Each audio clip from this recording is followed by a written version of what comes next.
ادعمنا بلايك واشتراك لتقديم الأفضل.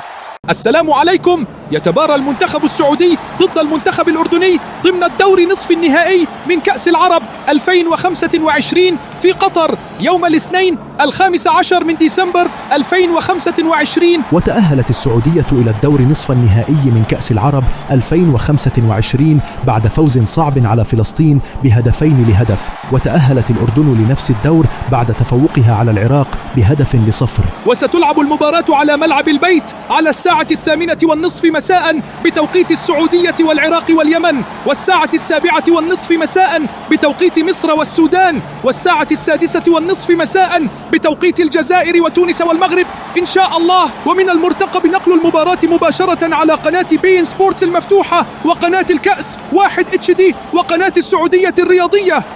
ادعمنا بلايك واشتراك لتقديم الأفضل.